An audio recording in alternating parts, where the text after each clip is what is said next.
dilarang oleh Nabi SAW. Begitu juga dalam hadis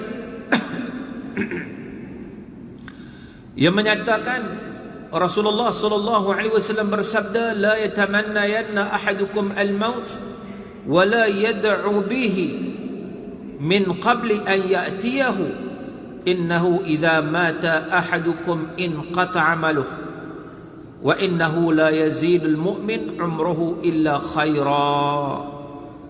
Maksud dia apa? Kata Nabi SAW, janganlah seseorang daripada kamu meminta kematian dan jangan berdoa dengannya sebelum sampai masa dia datang kepada seseorang itu. Sebab mati kok mana pun bila sampai masa dia akan datang. Jadi sebelum mati tu datang, jangan duk doa, jangan duk minta mati mai awal daripada yang sepatutnya dia mai. Kerana apa? Kerana sekiranya matinya seseorang kamu, maka seluruh amalannya akan terputus. Amalannya akan terputus. Dan sesungguhnya orang mukmin ni tidak bertambah umurnya melainkan dalam kebaikan. Orang mukmin ni kalau umur tambah ni, insya-Allah ada kebaikan lagi yang dia boleh buat. Itu bagi orang yang beriman. Jadi serah pada Allah Subhanahu wa taala, jangan doa bagi mati sebelum sampai masa yang ditentukan oleh Allah Subhanahu wa taala. Dan berkata al-Imam al-Bukhari, la yatamannayanna ahadukum al-mauta imma muhsinan fala'allahu yazdada khaira wa imma musian fala'allahu an yasta'tiba. Janganlah seseorang daripada kamu mengharapkan meminta mati sama ada orang yang baik. Orang baik kita tengok dia baik dah, mati pun tak apa dah. Ya Allah, mati kalau dia nampak dia pun bagus dah, kalau mati pun elok dah. Walaupun dia baik macam mana pun, mungkin kalau dia hidup akan menambahkan lagi kebaikan dia. Dah baik dah, mungkin akan tambah lagi kebaikan dia. Dan kalau dia jahat, kadang orang tak mati buang jahat mampuih. Jahat nak mampuih, dah lah jahat nak mampuih pula. Jahat sungguh kan. Dah, jangan diminta mati juga. Mungkin, mudah-mudahan dia bertobat. Bila dia sedar balik tu, ataupun dia dah sembuh bila sakit, mungkin dia bertobat. Ramai dah tuan-tuan jadi macam tu. Ramai. Hak mula memang jahat, lepas tu Allah uji dengan musibah, lepas tu Allah hidupkan dia semula, tiba dia bertobat kepada Allah Azza wa Jalla. Maka kita tak tahu apa yang terbaik. Sebab itu jangan minta kematian pada seseorang. Baik. Sebab kita tak tahu mungkin Allah Ta'ala memanjangkan umur dia sehingga Allah Ta'ala memberi rezeki kepada dia dengan taubat.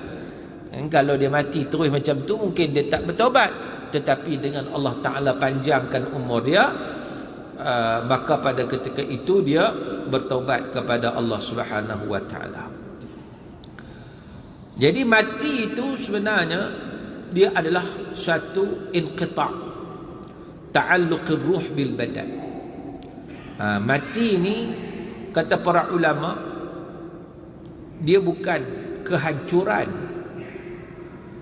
semata-mata, tidak, tetapi dia adalah terputusnya pergantungan roh dengan badan, terputusnya atau bercerainya roh daripada jasad, dan wantiqal min darin ila dar, dia perpindahan daripada satu negeri ke satu negeri, daripada satu tempat ke satu tempat, satu alam ke satu alam, alam dunia ke alam barzakh. Mana intiqal dar ila dar, min darin ila dar, wa huwa min a'zamil masaib. Dan ia, mati ini merupakan musibah yang paling besar, tuan-tuan. Wa qad sammahu Allah Ta'ala musibah. Allah Ta'ala menyatakan mati itu adalah musibah melalui firman Allah, fa asabatkum musibatul maut, surah Al-Maidah ayat 106, iaitu musibah yang menimpa kamu adalah musibah kematian. Maka dengan sebab itu, fal mautu huwal musibatul uzma. Mati itu merupakan musibah yang paling besar dalam hidup. Mati ini maknanya musibah yang sangat besar.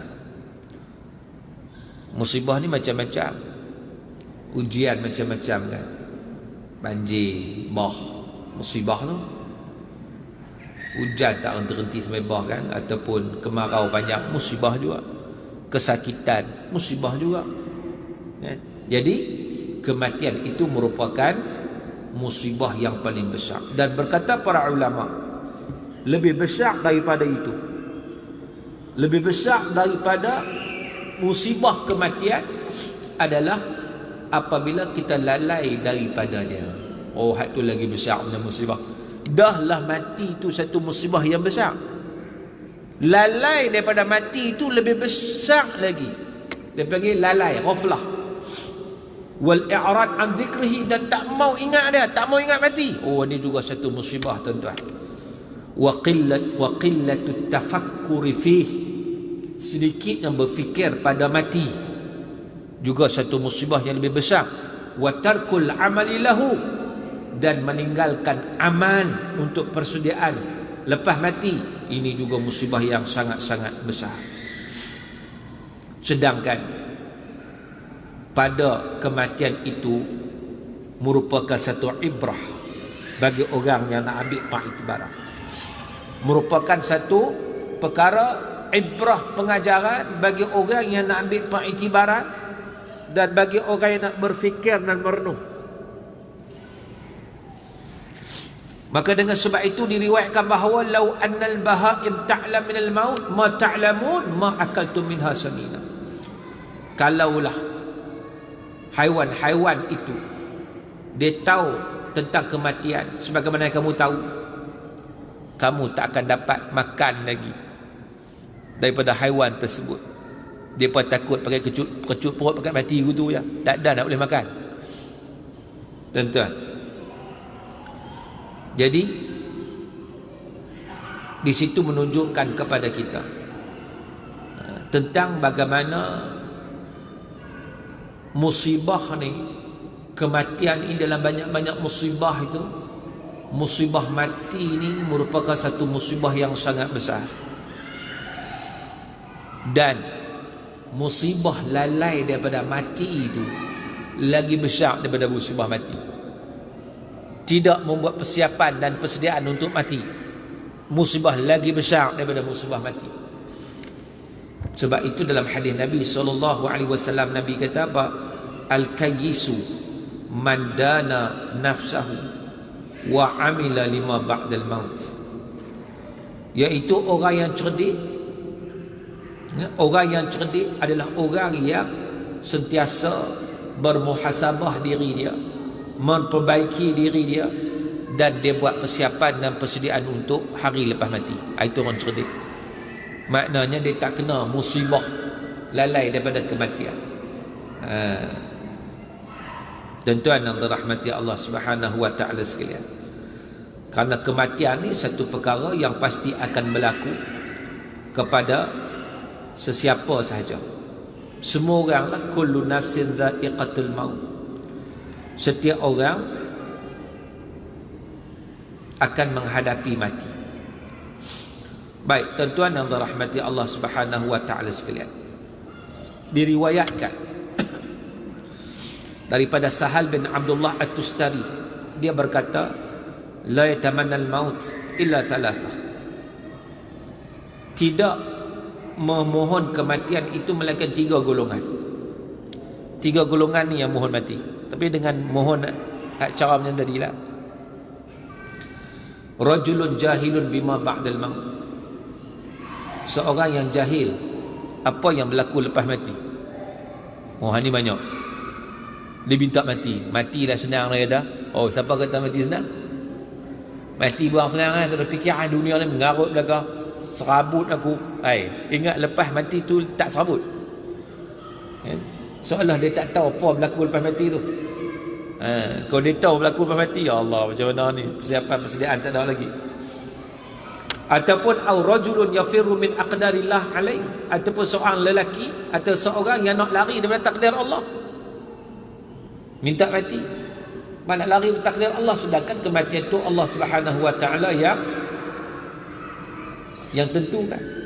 Au mushtaqun, orang yang rindu, muhibbun li liqa'illah, dia nak mati sebab apa? Sebab dia cinta, sayang nak berjumpa dengan Allah Subhanahu wa taala. Cinta dia, sayang dia, teringin dia, rindu dia pada Allah. Tu pun dia tak boleh minta mati. Dia kena minta dalam keadaan yang kita sebut tadi. Tuan-tuan yang dirahmati Allah. Dan berkata Abu Darda, ada setengah orang beriman ni, kematian itu lebih baik bagi dia. Kematian itu lebih baik bagi dia. Memang ada. Sebab apa? Sebab kita tak tahu apa yang berlaku lepas itu. Dia dah tengah cantik-cantik ni kan, tengah bagus ni kan, mati. Oh, kita diuji dengan kehilangannya orang yang kita sayang. Allah, kita rasa kita tak tahu kalau dia hidup lagi okey tak okey, kita tak tahu. Maka serah kepada Allah Subhanahu wa taala. Jadi kita hanya boleh berdoa macam yang kita sebut tadi, bagaimana keadaan doa itu. Baik, tuan-tuan dan dirahmati Allah Subhanahu wa taala sekalian. Bab jawaz tamanil maut wa du'a bihi khaufu dhahabid din. Bab pada menyatakan boleh minta mati sekiranya takut hilangnya agama.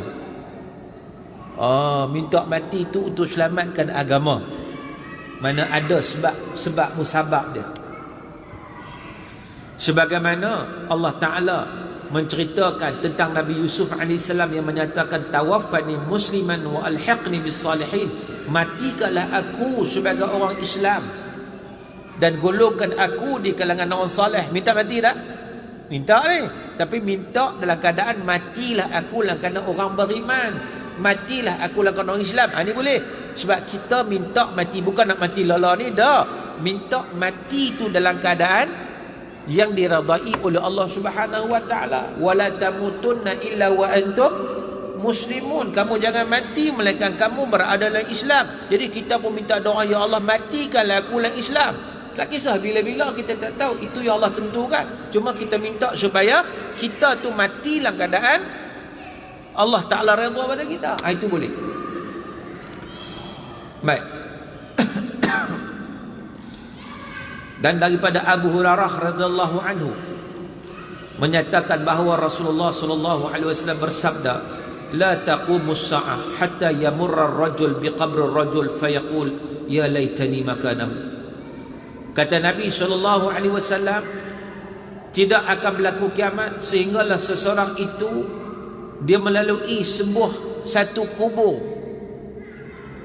Lakulah satu kubur, dia pun kata ya laitani makanahu, kalaulah aku berada di tempatnya, alangkah baik.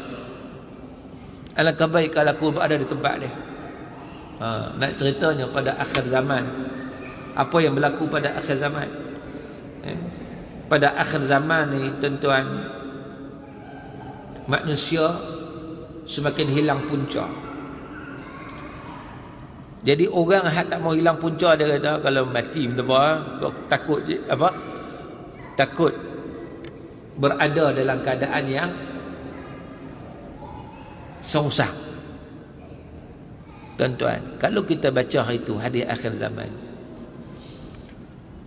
pada akhir zaman ni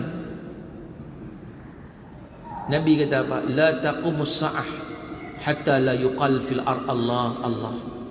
Tidak akan berlaku kiamat sehinggalah di atas dunia ni tak ada orang nak sebut Allah Allah. Tak ada. Orang tak mau sebut lah. Sebab itu nak ceritanya, sebelum kiamat berlaku ni, Allah Ta'ala punyalah sayang pada orang beriman. Allah Ta'ala bersikap maha lembut terhadap orang beriman, sehingga kan dalam hadis yang sahih menyatakan sebelum berlaku kiamat didatangkan satu angin yang lembut Angin lembut ni disebut sebagai alyan minal harir, kata Nabi. Lembutnya angin ni lebih lembut daripada al-harir, lebih lembut daripada sutera.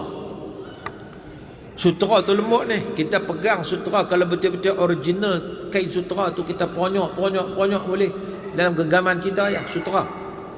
Allah Ta'ala wakmai satu angin, kata Nabi SAW,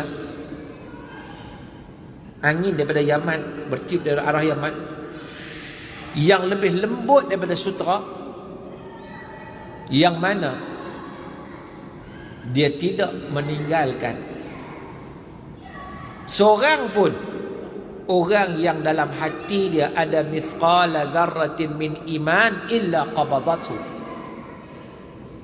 Angin ni tidak meninggalkan seorang pun yang dalam hati dia ada secebis iman.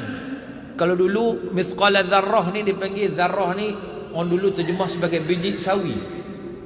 Lepas tu lama-lama dia terjemah sebagai atom, mana benda yang kecil. Jadi maknanya angin ni dia tidak akan meninggalkan seorang beriman pun, hatta orang yang iman dia tak banyak, iman dia sikit, ada, kalau saya terjemah secebis lah, secebis, secuit iman dalam hati dia, illa qabadathu, kecuali angin ni akan mematikan orang itu. Apa makna dia? Maknanya Allah Ta'ala sayang sangat kepada orang beriman, sebab Allah Ta'ala tak nak tunjuk kiamat itu berlaku kepada orang beriman. Allah tak nak tunjuk kedahsyatan kiamat itu kepada orang beriman. Maka dengan sebab tu fayabqa syirarul khalq minan nas, yang ada di atas muka bumi pada waktu itu semua orang jahat-jahat belaka. Orang beriman ni Allah matikan dulu semua sekali, hak tinggal orang jahat.